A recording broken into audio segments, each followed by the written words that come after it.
Alright, cars and motorcycles to transport the over-encumbered player and all the loot that he's got. Now, I know that almost everybody fussed about the lore, friendliness, and the difficulty and the idea of the game. And honestly, folks, you don't have to turn the game into Grand Theft Auto. You really don't. You can make it very similar to Final Fantasy.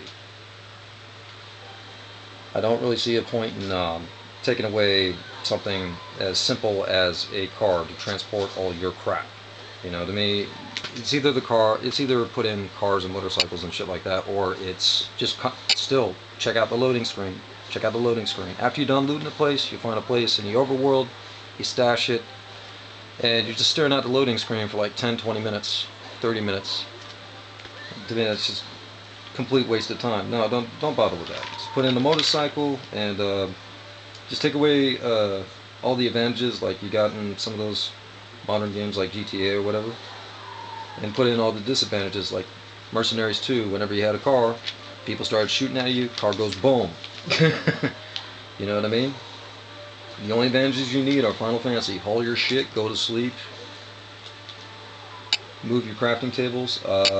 There's a famous mod for that. You can find that on Gopher's channel. You know, he's got a truck and basically he's got a mobile bed, inventory, and workstation. That's pretty much it. And I think that makes a heck of a lot of sense, and that helps out, particularly with the hardcore mode. Hardcore mode. You gotta eat every time you fast travel. No. Just not having it.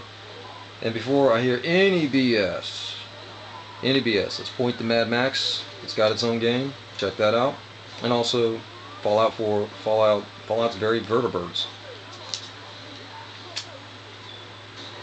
The vertibirds are kind of strange because, straight up, Fallout fans will accept a rare military aircraft functioning before a common car in a wasteland. How stupid is that? Almost nobody knows how to fix a freaking aircraft. Almost nobody, particularly in a wasteland. And the Fallout fans, supposedly they're fussing about this, expect everybody to accept a rare military helicopter to exist over a common car. You know, where a significant amount of people know how to put together or fix or can get going. Come on, bullshit. Bullshit. We're gonna be moving right along. Okay, number 6, the next item that they could have put in, that every other game in the past has done better than Bethesda did with Fallout. And this should be the number 1 on everybody's list. And I should subtract 50% off the total score because of how convoluted and how much of a pain in the ass it is.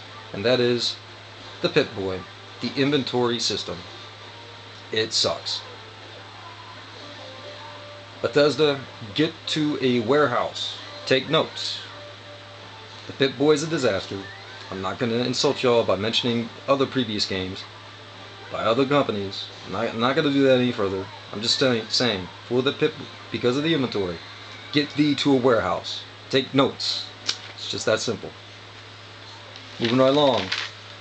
Next couple of elements, there's nothing really to be taken. There's nothing really to be taken off the score here, and you know, it's just story and that's all taste and aesthetics. And normally, I don't have an issue with it so long as they actually write a story and they actually do something with it. You know what I mean?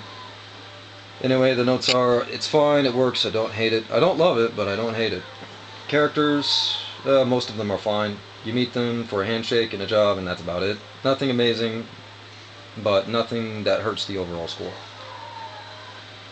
Followers. The followers that you get, you know, your companions in the game. You get a little bit better, and I know we're supposed to, but I'd like to see a little more variety. Almost all of them, their stories are kind of like sad saps, like the Oppression Olympics or some crap.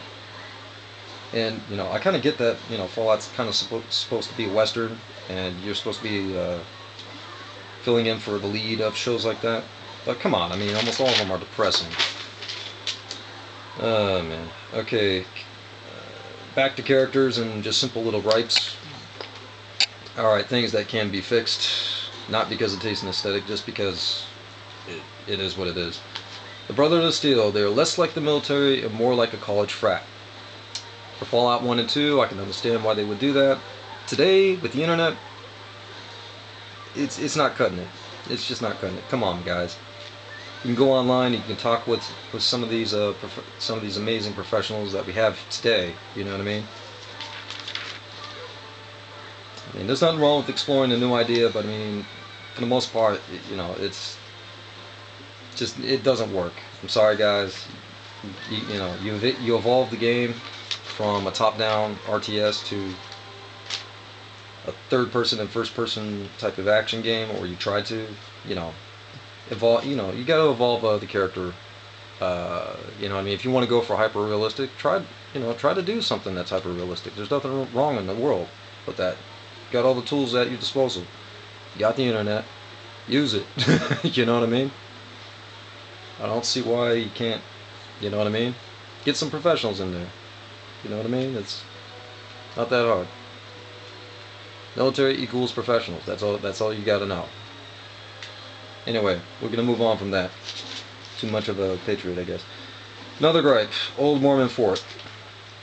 This is kind of very taste oriented, but we're just gonna get into it. Very simple, just briefly. The follow, you know, Old Mormon Fort. We all know that's the follower of the Apocalypse. Why is the Enclave and the Brotherhood of Steel both interested in the followers of the Apocalypse at the same time, when, spoilers, both don't seem to match up? Not, no. I can just kind of. Some just doesn't sound right. Why is that these two kids from these two different factions, why are they interested in the followers? Come on, man. Something not right there. Anyway, I got a way around that. Maybe Julie Farkas is a synthoid or an android. There you go.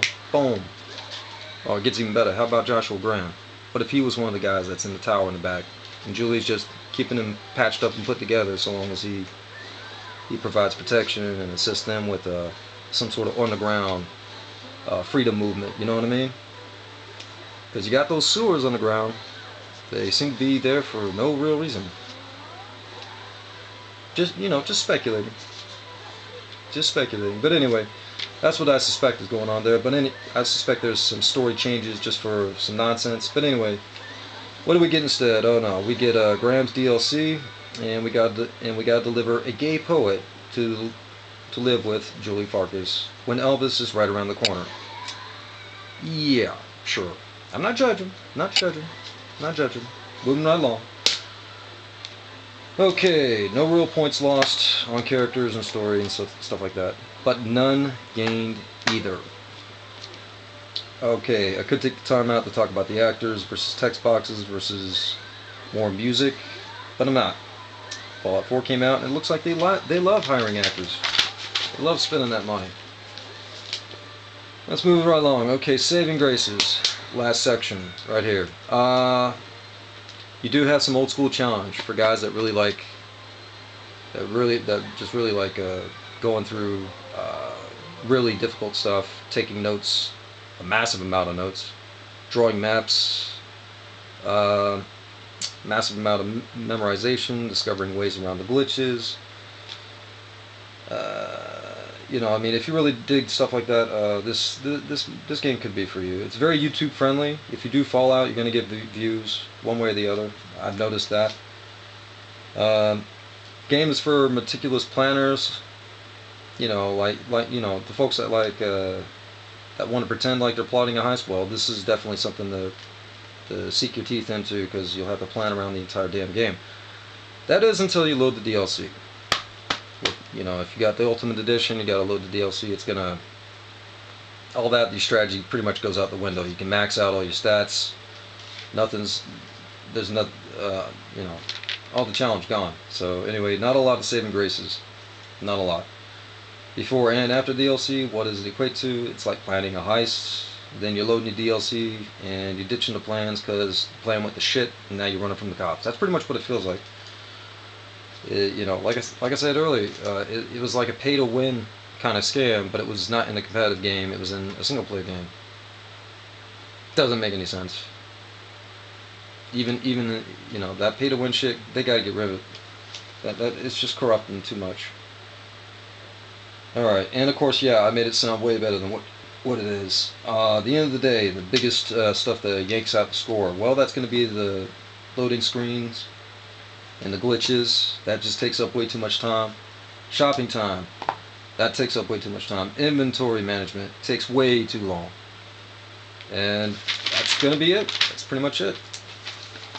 On a scale from 100, if you believe in such a thing, unless you just got through hearing everything that I said, and you just want something real short for the end, yeah, sure, out of a scale from 100, since I yanked out 80% of the overall score, the best it could ever do is 20 points out of 100. That's not very good. So, like I said, I worked it around the clock. I did as best I could. You can try to multiply the clock score on that, but I mean, every time you're dealing with it, you're still dealing with the glitches, you're still dealing with the DLC, you're still dealing with the frustrations. Doesn't matter what character build you go for. They yanked out all the good shit and told you had to pay extra. It's an inconvenience on time to wait for them to finish the product. It's overall a mess. And I've already said it before, and I'll say it again.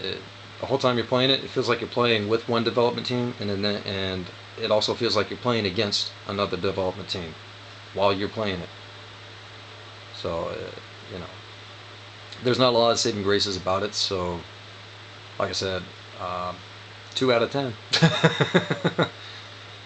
And I hate to be that kind of a harsh critic, but you know, because of all the DLC and all the other nonsense, people are buying it anyway for PC, because they're pretty much looking at it like, okay, if I get into the modding cloud and I get to build the game that I wanted to play in the first place.